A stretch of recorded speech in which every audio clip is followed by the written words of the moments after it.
you to know how wonderful things.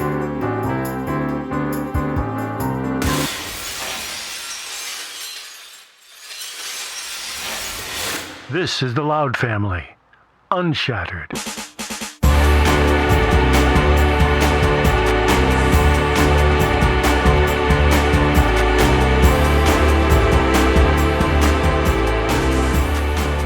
Hello again, everyone. This is Grant Loud, and welcome back to the Loud Family UnShattered. We have conversation number 4 coming up for you, and I'm sitting here with, of course, Tina Lee. Hi. And Benjamin Davidson. Ho, ho. Hey, guys. So, Welcome. Grant, yes. What are we talking about today? It's a big one. Today is it's the red letter day.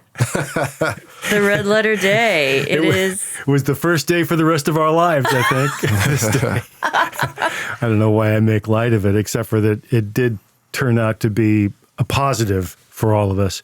But this is the moment that my parents finally decided to get divorced and did it on screen. And we go into a little bit of the dynamics of what was happening in the house with each of us individually, how we found out about it.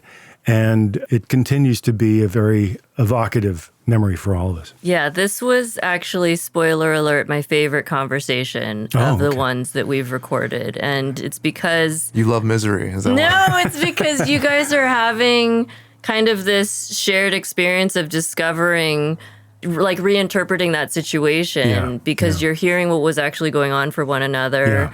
I think in many ways it feels to me like a love letter to your parents because you speak very honestly of both their pros and cons, if you will, but it's all out of a place of love, and that really comes through in the conversation. So I'm wondering, like, what was it like for you? Because there were certain things I could tell that were like aha moments for all of you. Yeah. What was that like, having this conversation? Well, you know, I've spoken to my brother and sisters a couple of times since we started doing these conversations, just to say, you know, this has really been, I don't want to say healing, but it has been healing. I mean, it has been a positive experience because hearing them talk about what was going on, hearing them and their relationships with mom and dad, we all had things that we were dealing with personally. And hearing each one of them relate what was going on with has just been really fascinating to me because it's done a lot to reframe my relationship with my mom, which was very difficult before and after this scene. It's made me appreciate my dad. I've always been very fond of him anyway. We had a pretty good relationship up through the end. This moment when they have the divorce, we'd had a couple of years in the house that were so unhappy and so tense and so difficult that it was the beginning of our new life as closer to adults with our parents. They became different people. Our relationships with them evolved, and it started up a brand new way of us to all get along with each other. Yeah, and move forward together in a different way. So, you know, I think in a lot of ways we talk about American Family and what the reaction to it was and how harrowing that was at the time that brought us together. But in a lot of ways, this divorce, the moment of the divorce, where we are really forced to look at this deep unhappiness and this betrayal and decide to move forward into life and to make something good out of it that put us all together and put us on to a very good and positive path forward. There's a really cool moment in this where you were kind of forced to do something that probably you shouldn't have to do when your parents are getting divorced. Yeah. But I think Kevin makes a really good point about how you essentially did what needed to be done by not doing the thing that was asked of you. Right? You know, Kevin says something here in this conversation that it just tickles me still. And as difficult a position as I was in to be selected to go and tell my father not to come home, but Kevin comes up with a little ray of sunshine that is just a delight to me. Yeah, it's actually a cool part of the conversation to see your siblings really affirm what your choice was in that moment that has tortured you after the fact. So that was a highlight for me in this conversation for sure, was getting to kind of witness that. It's been difficult for me to talk about it all for the last 50 years. And so to have this out and have their reactions to it, you know, I knew that they had felt something differently about it because we each had our own very, very private experience of this moment. Yeah. That we never really spoke about to each other before, but at the same time to hear what was going on with each person and how we were all experiencing it, it's very powerful experience for me. Yeah, I definitely felt that. We talk a little bit about the question of your parents' divorce actually getting captured on film. Right. And this question of how much did the shooting of An American Family impact this decision or not? Mm-hmm. And there's not like a straightforward answer to that question, it feels like. It depends on what mood we're in, I think. But, I think we have some recurring themes here throughout these conversations. One of them is that the camera really does change everything. It does create a performance. And I think that we're seeing an evolution throughout the series where my dad certainly is displaying himself in more and more of a bold way of wanting to be an independent. But we're also seeing my mom, who had been very meek and very much of a housewife and mother to 5, but we see her also getting a lot bolder and a lot of pushback from her. I think a lot of that isn't just the cameras, but that she also did have the support and encouragement, maybe, of people like Craig Gilbert, the producer, and Alan and Susan Lester. I think she at least saw these were new voices in our lives. This whole group of people from New York that were independent and young and making their own way throughout the world. And suddenly she was having conversations with them and relationships with them. A whole new world was opening for her. She was finding a brand new voice. Yeah. And she was really testing the limitations. Do you think your dad regrets the decision to do the show? Because I feel like it kind of came right from like his decision to do it. My dad never regretted a thing. Maybe he said that, but do you think there was part of him that was like, man, maybe I shouldn't have done this show and the divorce wouldn't have happened or whatever? I really don't think my dad looked at life that way. Okay. But I know that he wanted to experience everything. I know he wanted to see the world. He didn't want to be a bad guy. He didn't want to hurt anybody ever. He was a very gentle guy, very good listener, very sweet man. He really a sweet person. Mm-hmm. But he was also very mysterious, very enigmatic.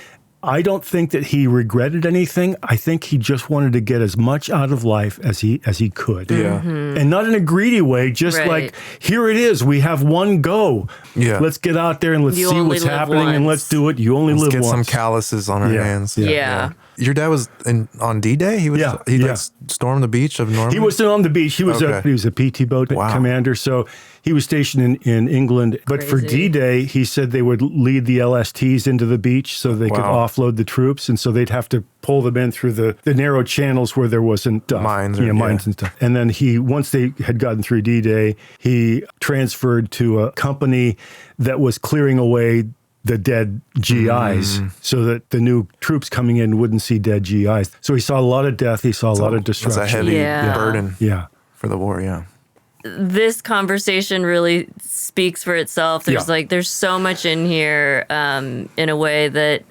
captures the entire point of doing this podcast. So I think we can just get right into it. I will say recommended watch for any listeners. Apple TV Plus did a series a couple years ago called 1971. And the 4th episode is called Our Time Is Now. And there's actually quite a bit of An American Family in that episode.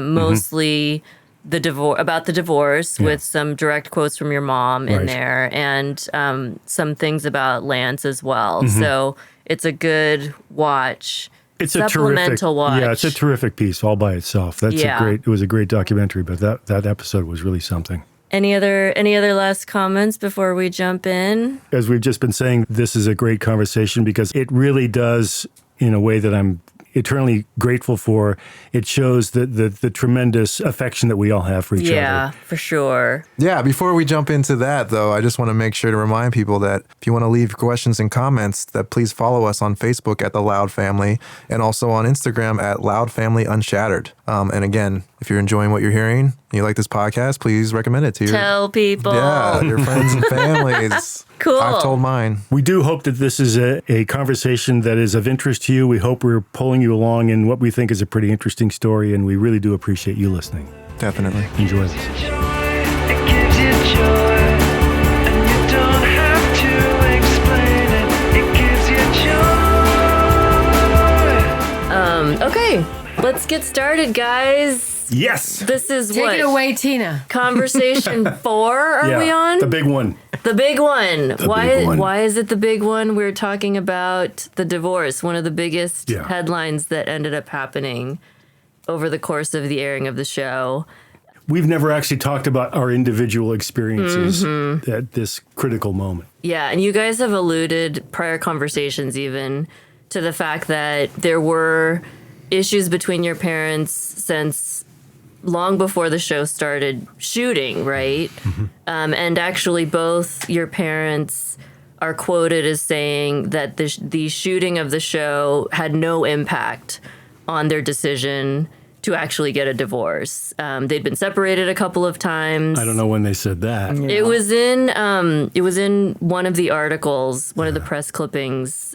And maybe just what they were alluding to was the fact that there were problems that existed before the show began or the shooting of the show began. Yeah. Well, but also I'd just say that, especially in the early days of us talking to the press, we were still following these kind of marching orders of saying, oh, yeah, we behaved totally naturally. Oh, yeah, we totally forgot the cameras were there. Oh, this had no impact on that because we thought we would be somehow doing something wrong if we said, you know what, this changed everything. And in later years, my dad said, famously that he said, well, we'd rehearsed that scene a couple of times in our lives. And when the cameras were rolling, I finally said, you know what, I'm not going to back down. And that's probably a more precise description of what happened. Yeah. And keep in mind, in the context of the series, when we were initially approached, it was going to be 2 weeks. Turns into a month or 2 months or whatever.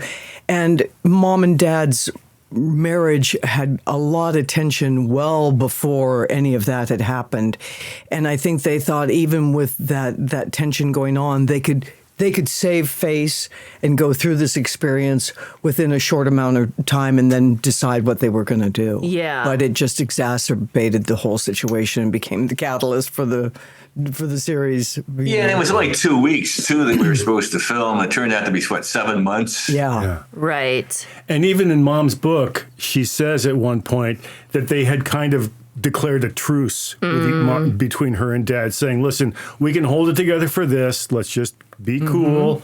We'll deal with the other problems later. And, they weren't dealing with anything, really. Yeah. So in their minds, maybe fair to say that whatever was going on in their relationship, when American Family came your way, they almost saw it as like a separate thing, right? Because there's this 1 month project that, our family can participate in. Maybe it'll do some good things for us. Maybe we can contribute to something positive, educational, whatever.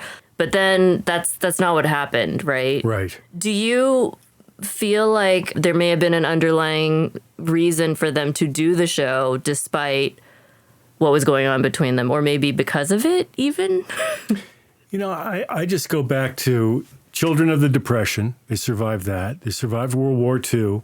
Dad served in Korea. They got to this point to where they really felt like they had achieved the American dream. And they were proud of that. And they thought, well, of course, somebody wants to take a film of that. And of course, we're the right family. And my dad, I think, was a lot more of a showman than he really even admitted to himself. I mean, he changed a little bit of his dress. He grew those sideburns. He was very consciously acting out the big businessman role, really successful and feeling really good and powerful. And he really saw himself as really having achieved so many of the goals that he'd set out for. And he was proud of it. And we were pretty disciplined, too. We were all very, we'd been taught to be very obedient and just, and polite. So we weren't, we'd travel to Europe a lot. So we were taught to be very polite. And I think we were also, living with Lance, too. I knew I grew up to be very deferential to Lance's needs, so we kind of, I very much felt like I knew that as long as I flew under the radar, I could pretty much do anything I wanted to do. Which, I didn't do anything bad or anything, but Lance got so much attention and so much energy that he was kind of out there, in front, and as long as I didn't make any trouble, I didn't come across, the bad side of my parents that much.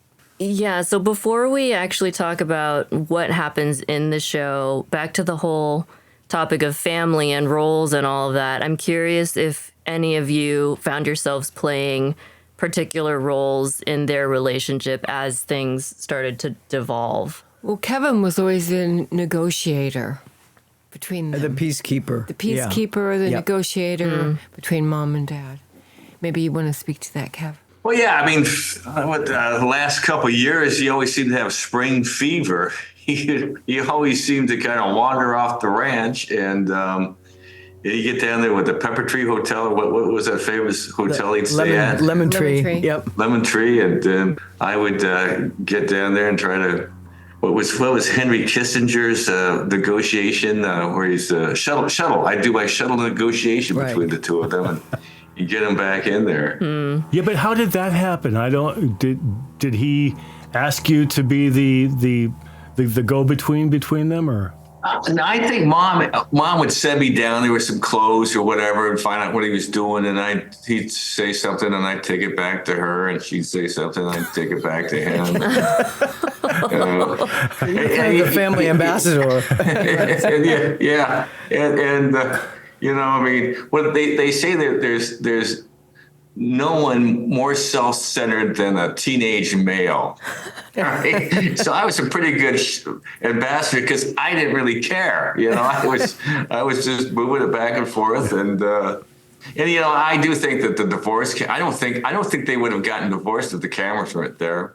I think there's been several other reality TV shows, and people get divorced because they feel that they're on a big stage and they need to make a big statement for themselves. Yeah, that's a lot of pressure. Yeah, I think that was going on there. But they were always really careful. Mom, in particular, was very, very clear that whatever her relationship with dad and whatever stress and fractures there were in their marriage, that it had nothing to do with our individual relationships with each of them. She was very careful about that. Your father loves you. I love you. None of that will change. This is our one-on-one husband and wife battle. It has nothing to do with your relationships with us as your parents. So she was very protective in that regard. You also see her personality start to change throughout the series. I mean, there are a couple of scenes of her early on that are almost unrecognizable as her to me now, because she's so deferential to dad. And there's that scene where he's talking about her losing weight and you look good, and she's kind of almost like a little girl. And that's like, who is this person? Yeah. And then suddenly, bit by bit, she's throwing shots at him whenever she gets a chance. And she's not holding back. And by the time it gets to that, the famous dinner at the El Paseo, she's really going. She's locked and loaded. She's all the way in. Yeah. She calls him an asshole in that conversation, like on TV. Yeah. So she's definitely kind of at a breaking point at that point, right? And I think a lot of things she's becoming more and more aware of the women locally that he's dating, and she's looked at his credit card spending, and she's just... The trips she never went on, the jewelry she never knew about. So it was the peeling off of the infidelity that was it just started really rolling fast and furious. So... And he's getting bolder too. Yeah. He's doing whatever he wanted. I got to go out with the Hawaii, and he's not even pretending anymore, really. Right. Yeah, that El Paseo scene, I was always surprised that he was up front flirting with a couple of those women at the table. Yeah. It's uncomfortable. It's so hard to watch. Oh, really God, Dad. Really not cool. I think he did it too to kind of make her mad, or to sort of force her hand in some way, because she was trying to negotiate and talk about the family. It was El Paseo was a favorite family restaurant, and it was a very convivial spot in Midtown Santa Barbara, and so it was pretty much where they spent a few of these filmed luncheons throughout the series. You see it appear 2 or 3 times, and so when they finally got to that, it's after He'd gotten back from Taos, obviously, and they had these escalating series of unpleasant communications between each other. And then for the first time, you really see them in their cups. They've obviously been drinking pretty heavily, and it's this ugly back and forth between them in a way that, for those of us growing up in that household, I mean, the tension was so thick all the time. It was just horrible to be in that house for the previous year or so, if not more. And to see them both just going at it that way by just throwing these terrible barbs at each other back and forth was really difficult to watch. And it escalates with every drink that they order, because it starts out with her in the office with Dad, and she goes, let's go to the El Paseo. And you think it's going to be kind of a civil reunion. And then all of a sudden, the first drink comes, and there's the pressure points. Second drink comes. Dad's starting to kind of roam around the room a little bit, and Mom is just getting madder and madder. It just that whole afternoon luncheon just escalates into a very uncomfortable experience. Yeah. The other thing about that El Paseo scene is that we just had come back from Taos. Delilah had left Taos earlier, where Mom and I and Delilah had gone off for a summer vacation for 1 month, and Delilah didn't want to stay there, so she came back early because Dad was supposed to be at the house, but he wasn't. And she was like, where is her guardian? Why wasn't she taken care of? So she's also not really expressing a lot of that anger, but she took a lot, because she's also trying to protect her family. So she was really mad. Yeah. I remember. Where is he? I remember, there's scenes where I think there's a scene where you call your dad and you're like, where are you? Where are you? Yeah, don't worry about that right now. Yeah. You can't go home. Don't do that. Well, what are you why doing? can What's I going not on? go home? What's happening? I'm already at Nancy Darby's. It's like half a mile away. Okay. Yeah. So, actually, let's get into the actual day, the evening of the divorce then. Right. What really happened leading up to your parents' split captured on film on that day? Do you guys recall? Well, we talked a little bit already about Mom going down to talk to Tom and Yvonne, and that was kind of like the last step for her. She had made up her mind at that point. And I guess, and I don't know, I'm very curious to hear from you guys, because I guess that she refused to allow them to film her telling us about her decision. I don't remember that conversation at all. I don't either. I don't know. I didn't know that when she sent you to the airport to pick Dad up that night of the divorce scene, I had no idea that she set you up to not bring him home. I thought he was coming home, and when I walk in on the scene and do a shock and awe, hi, Dad. Ooh, tension in the air.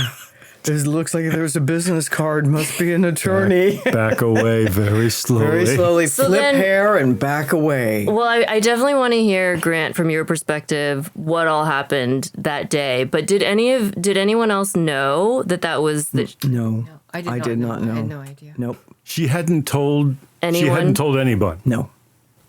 Okay. And Kevin was away. Kevin, were you still away? Yeah, he was gone still. He was still in... Yeah, I was gone. Had you heard anything from Dad Dad wouldn't have known, but No. Mom? I did. I hadn't heard anything. I hadn't heard anything. Nope. The first time I heard, was from Michelle. And I think I got back, and Michelle's came up to me, and she said that Mom and Dad were getting divorced. Wow. So this was upon your return, Kevin? Yeah. So the night of, she must have pulled you aside, Grant, and said, when you go to the airport, don't bring him back here. Right? Well, yeah. And she had talked to me in front of Alan and Susan, and she said, you're going to go to the airport, and you're going to tell your father not to come home. Mm-hmm. And it was particularly upsetting to me in the Cinema Verite show, because in that show, she takes me aside, and it's kind of like, well, to save the family embarrassment, you're going to do this quietly. Whereas, in fact, she told me in front of Alan and Susan, Alan and Susan went and got all of the film that they could possibly carry and they put it literally, and they put it into the car, and they got in the car with me, and I was just fucking trapped like a rat. Yeah. And in my teenage brain, I'm struggling with this thing of saying, why is this my job? Right. How am I And- going to tell my father he can't come home? Yeah, and- not my job. Yeah. Not today. I didn't really feel like I had a voice in the house anyway. I didn't feel like I had an advocate, and there was a lot to do with why I was such an unhappy teenager. But I didn't have a relationship with him at all. So, yeah, I'm going to go tell Dad he can't come home. Right. Yeah. And then the second you get to the Santa Barbara airport and he Yeah. gets off the plane, he is so happy to see you. Yeah.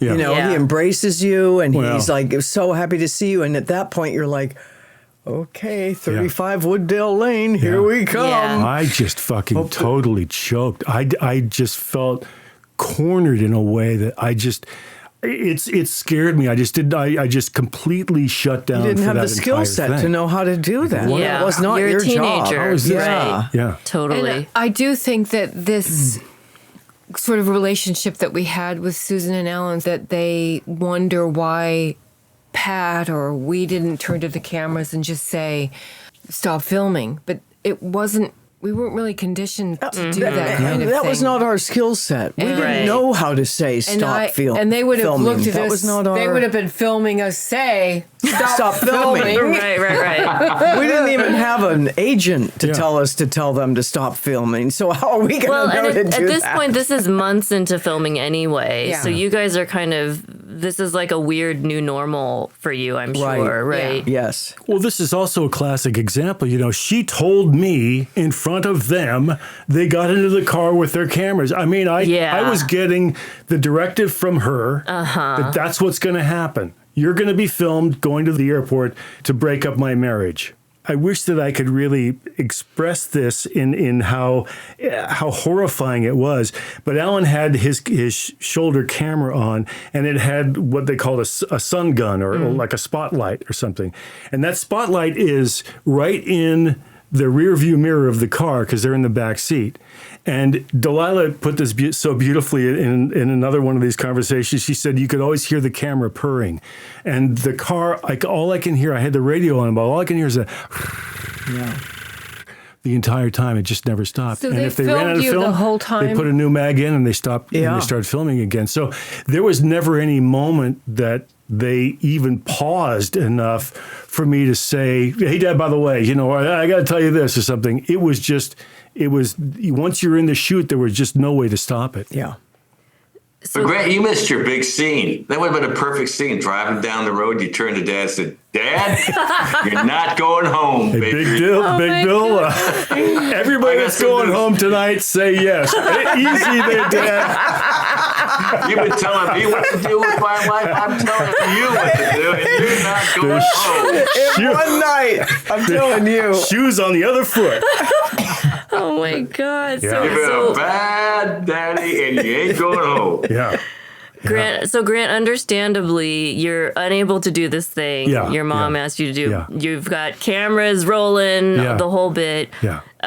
Tell me, like, maybe you guys can walk through what happens when you get home from your guys' perspectives. I just got him home, went to my room, and that was it. She didn't say anything to us, but what would normally happen when he would go on these business trips is we would leave the porch light on, and then sometimes he didn't show up. But this particular trip, it was like 3 nights we left the porch light on. He didn't show up when he said he was going to, and now he was coming home. So we felt, because we were family, we just felt that there was tension in the house. And at the same time, I was happy to see him because Yeah, really happy. I was not aware of Mom preparing to tell him that she wanted a divorce. I saw him, walk into the living room. I felt the pressure. I walked in. I gave him a big hug, and then all of a sudden I was like, "Oh, exit strategy. 2 words. Go." Yeah. Yeah. That's one word. Yeah, but 2 So words Michelle- exit strategy. Leave. Michelle, where were you then? Were you just in your room when I was all in this my was room, happening? yeah. Okay. Yeah. So then when and how did you find out? I remember Delilah walking out, and I was a little bit uncomfortable about how she was feeling because during that time too, she was not well. She was very anemic. Really This is your mom. Yeah, She's mom talking was about very mom. anemic. She was emotional. We were kind of worried about her, and then he was coming home. So I was just trying to stay out of the whole thing. Delilah was a little bit braver to go out into the house, but I mean, they hadn't seen each other in a bit, and I didn't think it was going to go well, but I didn't think it was going to end in divorce. You look at that scene though, of her sitting in that chair smoking the cigarette right before she looks like a coiled up rattlesnake, Yeah. just getting ready to strike. You know, you could tell that there is a lot of. And it's not so much that she was just mad at him, but she was trying to protect the family and keep. If he was going to leave, she was going to make sure that we were all okay in that house, and was always her position. Yeah, it was her first real defiant act. Yeah. Too. So I mean, nobody does that, well, the first time, and she did it pretty gracefully, I have to say. And after he left the house, I didn't see this until we saw the rushes of the first edit of the divorce scene. And everybody kind of went into their respective corners or the garage or whatever. And the shot of mom, I mean, it's really like the saddest, most lonely, shot in the whole film of her sitting alone in Michelle's room, looking down Wooddale Lane into darkness. And just that you can see her thinking about her life now, the fear, the loneliness, what she's going to do to keep the family together. All of that emotion you can kind of feel in that one little poignant, heartbreaking, shot. Yeah. I just remember seeing that as a teenager after the first edit and thinking, I wish I was more aware of her emotional kind of support needs. Yeah, what was it like? Because when you're watching that episode, your mother asked your dad to leave, and he's making phone calls and finding a hotel or whatnot. And then, as the viewer, you notice like no one is anywhere to be found, and understandably so, right? So I'm wondering, like, what was that like immediately as he was and after he left? Were you all just kind of like? There was an emptiness, Yeah. a tremendous, hollow emptiness in the house. But also, it's like all the gas got let out too. Yeah. Just like, oh, Yeah. But it was also like if somebody dies, same sort of Yeah. thing. You don't go to her and go, how you feeling? Right. there's that smile. Right. Well, and you guys are Do you kids need anything? anyway. Yes. She just. But when I watched that whole scene again, I was really very surprised how mature and rational they sounded. And I think the first time I saw it, it was kind of devastating. But I watched it about 6 weeks ago. I thought, it's a heck of a lot better than my divorce scene. I'll tell you that. Fair. They really are. And almost immediately, they start having conversations with each other, too. Did you notice that? They Yes. start talking to each other without the anger. It was a sea change between them. Yeah. They start that El Paseo man. Mom is needling him, and he's just kind of shaking it off. Yeah. And it was a horrible deal. And after they agreed to get divorced, they were like great friends again. They were talking Suddenly they're about coordinating me. They're trying to coordinate my flight coming in and all that type of stuff. Yeah. I mean, it was just an absolute sea change. Yeah. Yeah. Yeah. Well, they were even, because they had known each other since they were, kids. Their families knew each other. They grew up in Eugene, Oregon. Mom knew, his family knew mom's family. So there was that kind of circle of support there. And so they had that foundation of friendship long before the courtship happened. And then that sort of evolved circle of life, as we get into the, Later their next years chapter and after all that. Lance. Yeah. Well, let's pause real quick, though. The day after, there's another episode that's actually, I think the next episode is shot the day after he leaves. And you do feel that sense of, Grant, you talk about there is a sense of relief that the tension has gone.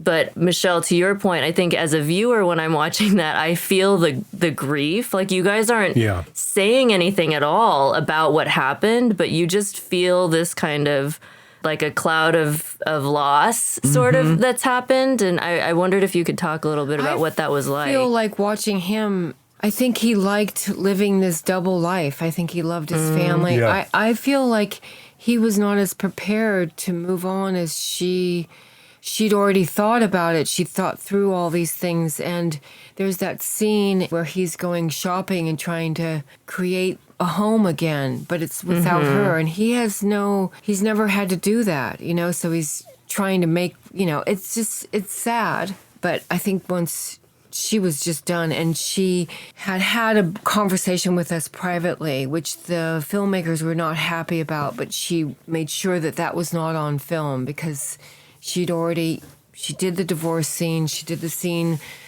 and those were about her relationship, but with her husband, she didn't include them in the conversation that she had with us. And we were just so relieved that she was ready to move on, and it wasn't a situation where she was going to try and get him back. Right. Yeah. Right. The horse had left. That was gone. The gate. Right. That was over. Yeah. Do you guys, Grant and Delilah especially, you guys were all three in the house that day. Yeah. Any kind of recollections? After I had brought him back and failed at my duty, I was struggling with these dueling feelings of why was I chosen for this, and the fact that I had failed. And she didn't speak to me about it, and I was tortured by this double failure and not know what to do about it. And I kept waiting, for somebody to talk to me about it. So that day and the next day after that and the next day after that, and for a long time after, I just kept waiting for this shoe to fall. Like, when is somebody going to say everything's okay? But you Well, did- actually, Grant, I would not say that you failed. I think you succeeded. I think that you. I love that. You brought them together and you forced something that should have been happened a long time ago, and There it you happened, go. and everybody Bravo. was. You succeeded. I totally you put agree. it together. Very Yeah, it was kind a of you, lot of bro. pressure, but I but was yep. really tortured by that, and I just and That was the best thing for the family. It was by far the best thing for the family. Yeah. I'm And sure And you were weren't thinking gonna that. you weren't going to make a decision. That was their thing that they needed to do together. Yeah. And it wasn't your place to have to go and negotiate that. And by bringing him back, you sort of forced their hand to say, well, you're You going did. to you guys, force their hand. you guys and take it was, care of your business, not It me. was Yeah. really Yeah. Well, brilliant. I It wish was I the could only- say. I wish I could say that was my intention, but it was not. No, but it was the only decision to make, because no one could turn to their dad and say, "Sorry, you're not coming home tonight." Right. I'm like, Right. And I kept waiting for her for years afterwards to say, "I understand what happened, and I shouldn't have done that. That was not your job." Or what? So why did you not tell your father? Well, why didn't you do what I told you to do? Something. But that was one of those little things that was always silent between us until many, like almost 40 years later, we finally talked about it with a Swedish television crew. It finally came up, and she finally said, "Oh yeah, I shouldn't have done that." And I thought, Is that it? could we not have talked about this before? Is that it? Okay. All right. That's all I get. Okay, that's fine. You guys tell me, did you feel a sense of rallying around your mom the day after? Because it does feel that way. Again, no words are spoken, but you guys are quietly doing your own thing, but I just sense as a viewer that there's like a support you guys are offering one another without words. Yeah, and also accurate? because the atmosphere was lightened. We kind of knew, okay, she's asked for the divorce. He's down in the hotel. We're in the house. We're going to march on like good family members and try and keep the peace, support her, get some joy back in the house. And, But we weren't thinking, oh my God, they filmed it. No, we weren't Because thinking they that. had said several times, if there's anything in the series that you want to have removed, they'll remove it. But that scene gets into everything. Yeah. So no, we weren't thinking about that at all. We weren't thinking that they had filmed this divorce scene. It was just the thing that needed to happen. And But they'd also had a couple of really, really big fights in the previous couple of years. And we were used to getting up the next morning and being very careful, walking on eggshells. Let's not, I'm not going to be my usual angry teenager self. I'm not going to be my usual, all of that stuff. I'm going to be careful and we're going to take it easy and see what's going on here and be sensitive to the. And the thing that you learn too is that, and I hear this as I've grown up and gotten older, is that you really You'll don't never get old, Michelle. You don't really care about these people's personal relationships, especially when you're in high school or junior high. Yeah. You're just simply trying to survive, to get Yeah. into school, and there's all these things that you need to achieve, and the last thing that you want to think about is your parents' relationship. So if you could do a little bit of it and then get back to what you're gonna, do the next day and get back into school Right. and have Well to deal said. with all of that Yeah. stuff in the school itself. We were really just trying to get through high school, junior high. Right. Who Dad was having sex with and We whether he did was not having sex care. with Mom was something that we did not We want did to not talk want about. to know. We didn't want to think about it either. I don't think that a lot of kids really care. They No.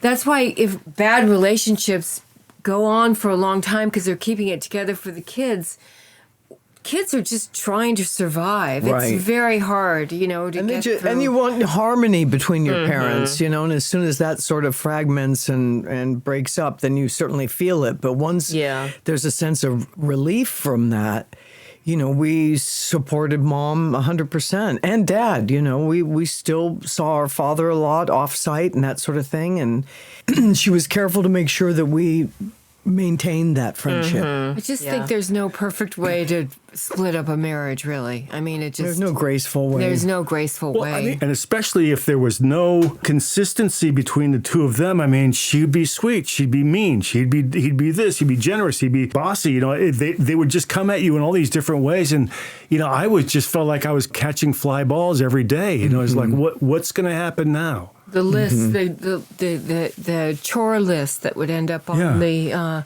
oven every day. You're like, what?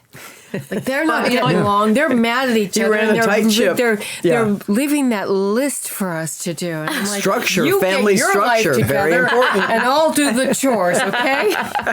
Kevin has something here. Well, I just thought, I thought that they had the family pretty well organized through almost all the history of the family. I mean, she'd do the laundry on Thursday, and then Saturday mornings. The later we'd stay out Friday night, the earlier Dad would wake us up in the morning to do the chores, and the girls would do the house, and then we had the dishes down. So they had that family organized and running pretty well. Yep, they did. Yeah. It just seems like when you come to an end of a run, and we all were, except for Michelle. I mean, we're all very close to bursting out of there and going on our own ways, and that's always a period of. You don't really know what's going to happen. Right, the transition. Yep. Yeah, transition. Unknown. But we also haven't talked very much about Dad. I mean, Mom knew that he didn't want to have people in the house. He didn't want to have a bunch of noise and a bunch of people and a bunch of music and a bunch of anything. He never wanted that. And she wanted it. Yeah. And She liked a full house. whether it was passive aggressive or not, that was the fact of it.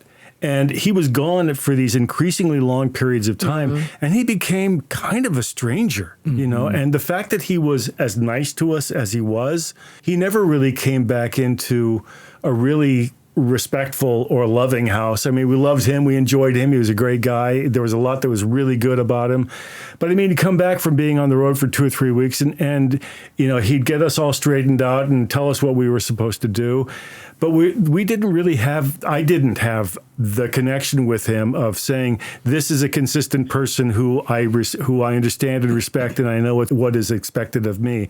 I just saw this guy that would come back and say, okay, I told you to do this, and I'm telling you to do this, and I'm telling you to do that. And I'm like, you know what? I don't think I'm going to do that. I don't want to do that. So he came back to essentially a hostile environment. And the fact that he was as nice to us as he was and as generous as he was, he deserves a lot of credit. A lot of credit. Yep. Well, also, having gone through the corporate work career and stuff, I've always found when I come back from work, it takes you about 30 minutes to really acclimate yourself to a different environment. Yeah, You've been in right. such a focused environment. You got to get this Yeah. all this stuff done, and to leave that and come back to Bedlam, which is basically where he was coming back to. You know, it's hard. You know, Yeah.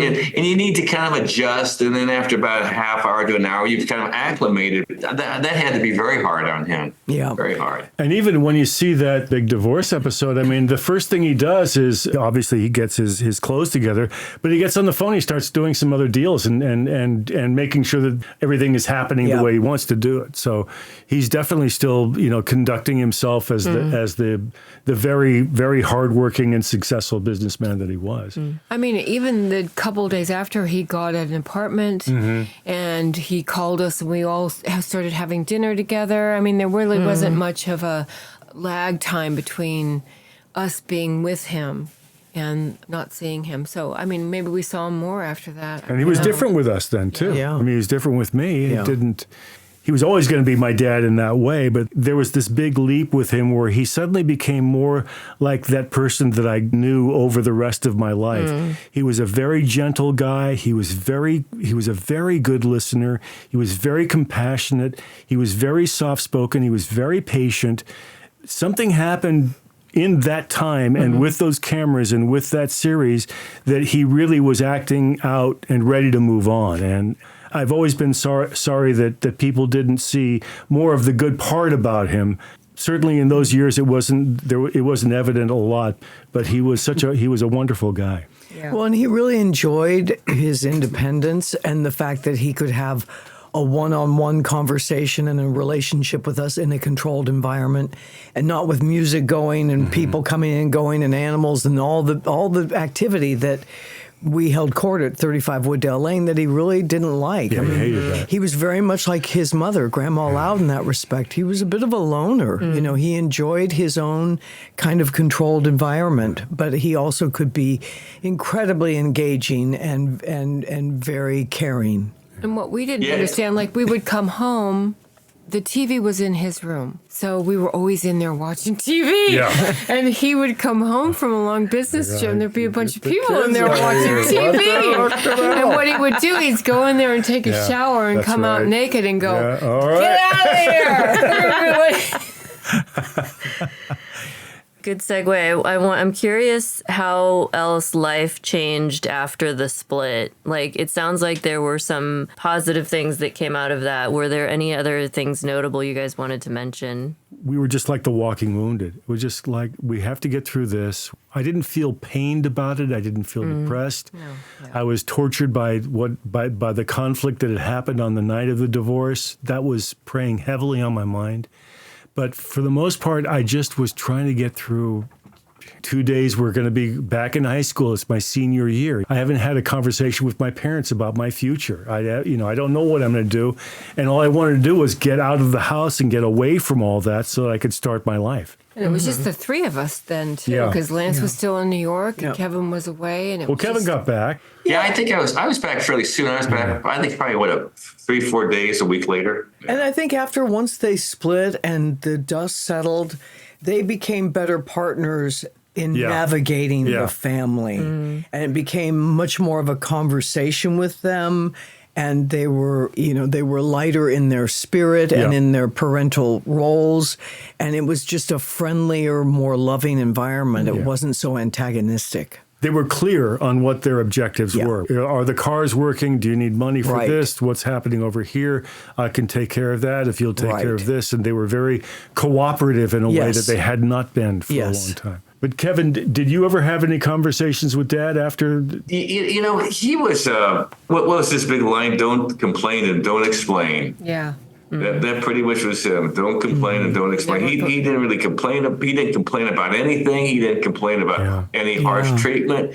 He didn't complain about walking in and being bushwhacked by mom on TV. I mean, he never said anything about that. Yeah. He just, he was always a very positive guy and always moving forward. And but I remember when I came back and I was told they got divorced. I was like, big deal. a couple old dinosaurs like those two. I'm tired of all this. arguments going on. So I had little compassion, unfortunately. Well, I think we all thought, thank God. You didn't have Thank to be God the it's messenger over. at the lemon tree anymore. Yeah, You know, just- you're like, whew. We were just thinking, thank God it's over. Yeah. You know, now we don't have to think about that part of this Right. for a while. I don't remember being depressed. I just remembered there was a lot more harmony and peace in the house. Yeah, and actually, so in a prior conversation, you guys mentioned, we talked about Lance's dying wish was to have them be together again, Right. live together again. And Delilah, you mentioned that they sort of lived their last days as buddies together. Indeed. What did that relationship look like in the last chapter? Well, I think we mentioned this earlier. When Lance was in hospice care in Los Angeles at Carl Bean, Michelle and I and Mom were bedside with him, and he turned to Mom and he said, you know, I have been your right-hand guy for my entire life, and I'm clearly going to die, and I think that you should remarry Dad. And there was a giant, you know, suck of air out of the entire building. And Mom didn't miss a beat. And she said, you know, I can't promise that I will remarry your dad, but I can promise that we will always be friends.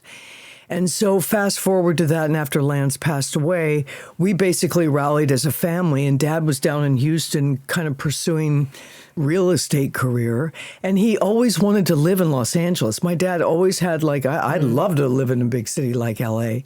So he moved back, and we put them up in a little house not far from Michelle and I, and they enjoyed their life together. You know, they read the New York Times every day. They had breakfast together. They would have coffee. They would have their happy hour. And, you know, Mom would start to engage and have her dinner parties, and he would sort of fade back into his room because, again, he didn't like the noise and that sort of thing. He loved to have a dinner party if it was a quiet group that he was older then, you know, if he could have a conversation that he could hear and engage with another couple, he enjoyed that. They take little But trips I think it was together. stages. I think, you know, when they first got there, you know, I noticed Mom would take a pot shot at him every now and then to be making breakfast, and she'd fire something off at him.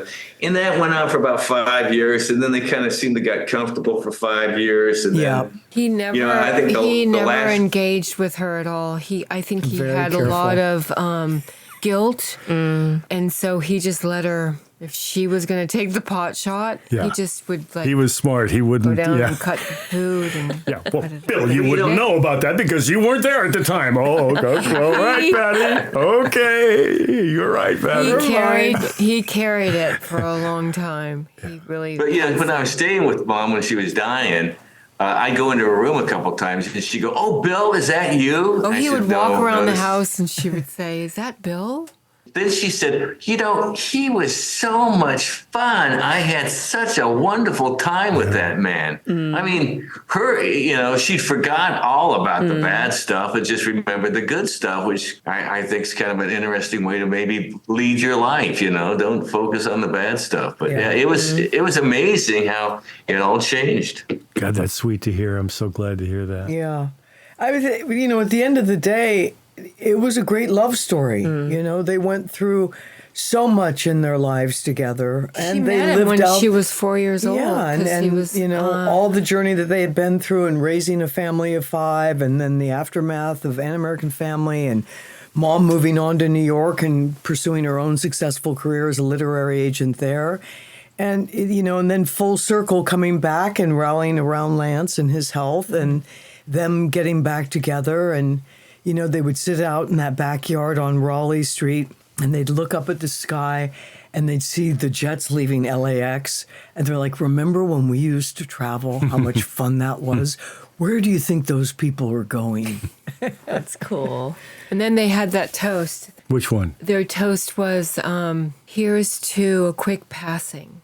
They didn't want a prolonged death. They would toast every night, here's to an easy and quick passing. You know? They were a barrel of laughs then, weren't they? I just remember Mom's toast. Here's to you. Here's told you. If I never would have met you, I never would have knowed you. But they both had that dark sense of Yeah, humor, they which did. they both got, yeah. And in Dad's later life, we would have pretty regular lunch on Sundays. I'd take him out for lunch somewhere, and we'd drive around and just have lunch and yak. And he was always just a great companion, a lot of fun and really interesting. And, a couple of times I asked him about, his younger days, and he said, I think back on that, and I just don't know what I was thinking. I had a wonderful family. I had a great wife. I had a good business.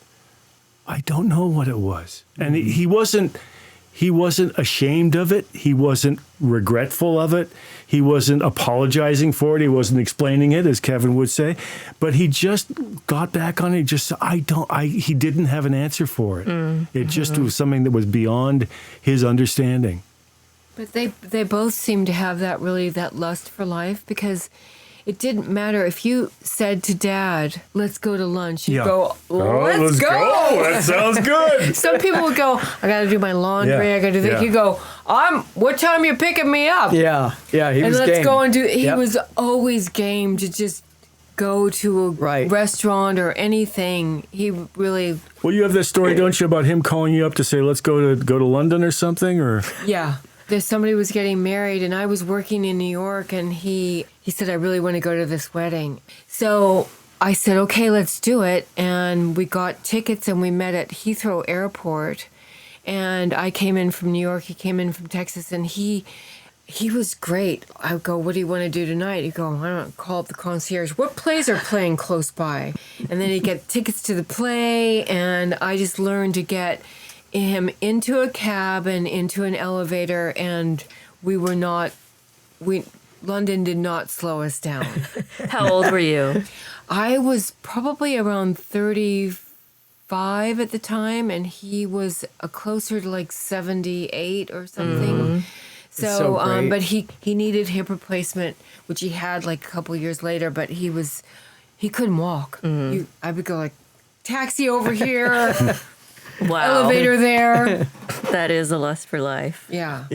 I know that in my later years as a bartender, I met a couple of guys that were working actors and very, very well known. And one had served in Korea and one had served in Vietnam. They'd both been wounded.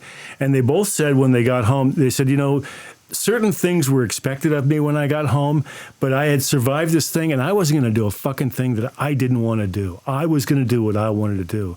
And I've always wondered if, from the experiences of what Dad had had as a young person, working his way, helping to take care of his family and earn money and working nights at the dance hall up in Eugene, Oregon, and then on into World War II in Korea, and coming back from that. And I think he just thought, you know what?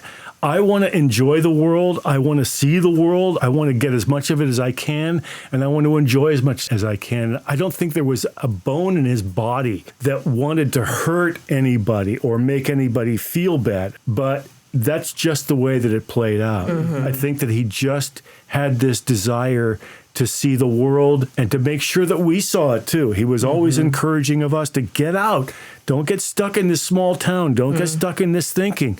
Get out and see the world. That was a huge lesson that he left with all of us. I mean, he also wasn't the favorite child. I mean, although he was the healthiest one in his family, his mother didn't, really think he was all that great. She took care of everyone else, and she didn't really look after him that much. Right. I think that really left a big impression on him. Yeah. Well, in kind of bringing this great conversation to a close, thank you guys for being so candid about everything. You've talked about a lot of different qualities about your parents over the course of these few conversations we've had. Is there anything you wish people knew about Bill and Pat Loud that may not have been apparent from just watching An American Family? I'm going to go back to the lifelong love that they had for one another. Because if you left it at An American Family, you'd think, okay, well, that's the end of that. But they really had this tremendous foundation with one another through their families and their evolution through life, right through to the end, in a really poignant and beautiful way, and very extraordinary, way to have come full circle and to have gotten back together and to have loved and cared for each other. Yeah. And I think that they prepared us just through their parenting in a way that you could learn in a book or learn in school how we survived An American Family. She didn't turn away from my father. She didn't manipulate us in any way. We were all there for one another, just going through this next phase of our family. That was who they were, in a way. You know, and one other point I want to make is they were bigger personalities than you saw on screen. Yeah. They had tremendous charisma, charm, intelligence, and that can't just be captured in 12 episodes of An American Family. They really were larger than life individuals. That's what I was going to bring up. People always look at Lance as this unique, brilliant, charismatic individual. Lance didn't appear out of nowhere. Pat and Bill Laug, they were beautifully educated. They were hardworking. They were creative. They were interested in life. They read. They traveled. They did things. They wanted to see everything around them. Lance came from these strong two people. DNA. Yeah, very, very strong DNA. Yep. Yeah, they were special. Yeah. And I'll say one thing that really did not seem to traverse through the series very well is they were hardworking people. They were intelligent people. And they had a lot of sophistication. You know, I think a lot of people, looked at Dad as just some bumbling, sales guy out there in the field, and Mom is some sort of spoiled housewife sitting at home. They were very dynamic, hardworking, intelligent people. Well, and can I say one thing about Cinema Verite, too? It was that they originally, when we had read the script, they had Dad as like an uneducated person, and Susan and Alan at the time had been hired to be consultants on the script and that film, and that was not a fair representation of who these people were. And even in that, when we first saw the first screening, they invited us to the first screening of it and asked us for our input and asked us what we thought about it. And Dad said, "Don't worry about me. Don't worry about Bill at all. Take care of your mom and make sure your brother gets taken care of." That was always his first. He said, and this is Kevin's line. He said, I'm bulletproof. Don't worry about how anybody talks about me. Well, Dad, they have no right to talk about a World War II veteran that way. They have no right to talk about a graduate, college graduate and a World War II. It doesn't make any difference in the world. They can say anything they want. Take care of your mom and take care of your brother. Yeah, I was really surprised. I thought he's got to feel bad going into seeing the screening of that movie because we'd read the script and he could care less. Yeah. He could care less. I mean, they want to make that movie. Let them make that movie. Well, do we get to go to the party? That was his thing. We're going to the premiere. Are they sending a limousine? We'll get the red carpet. We get the limousine. He had produced 5 kids. That was him. And sent them out into the world, and that was, and a great accomplishment. Great accomplishment in work, and I think he was pretty happy. Yeah. Thanks, guys. Thank It's a you. great conversation. Thank you. Thanks for sharing. Hey, it's good seeing everyone. Have a wonderful Saturday night. Thank you, bro. Thanks, guys. Thank you, man. Good seeing everyone. Have a good weekend.